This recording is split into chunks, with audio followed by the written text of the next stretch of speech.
Steno MJ dictation Ramdhari Gupta उच्च गति अभ्यास भाग 1 प्रतिलेखन संख्या 78 गति 80 शब्द प्रति मिनट डिक्टेशन शुरू होती है। स्टार्ट।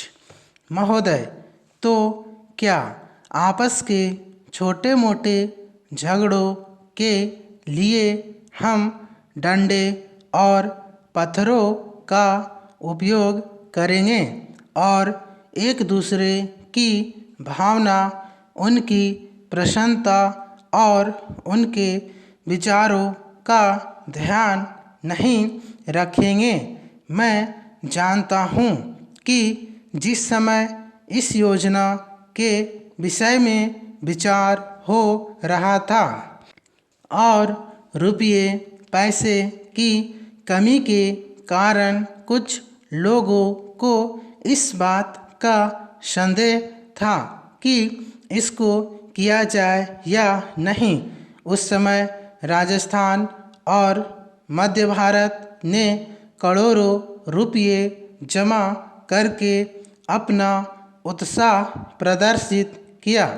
इससे लोगों में केवल उत्साह को ही प्रोत्साहन प्राप्त नहीं हुआ, बल्कि उसमें सहयोग की भावना का भी विकास हुआ, क्योंकि इतना बड़ा काम यदि ऐसी भावना पर नहीं तो और किस भरोसे पर हाथ में लिया जा सकता था।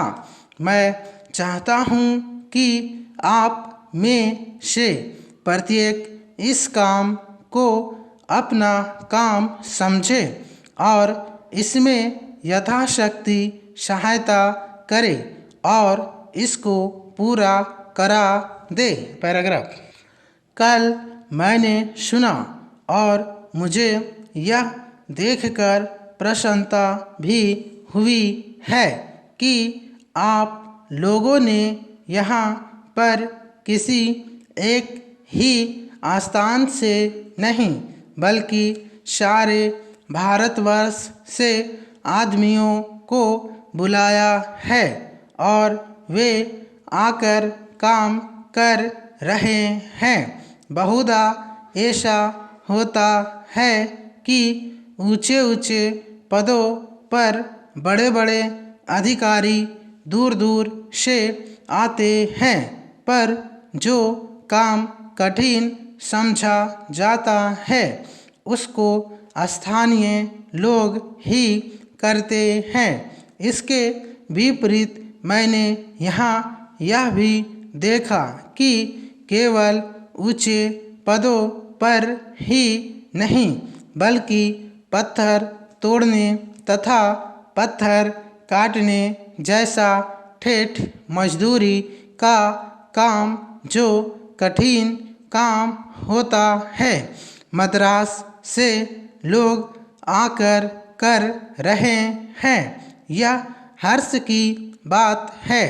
वे तो मजदूरी के लिए ही आए हैं, परंतु इतनी दूर से आने जाने में उनको सारे देश का ज्ञान हो जाएगा और जितने दिन वे यहाँ रहेंगे उनका यहाँ के लोगों से प्रेम और संपर्क पैदा हो जाएगा, जो सारे देश के लिए अत्यंत आवश्यक है।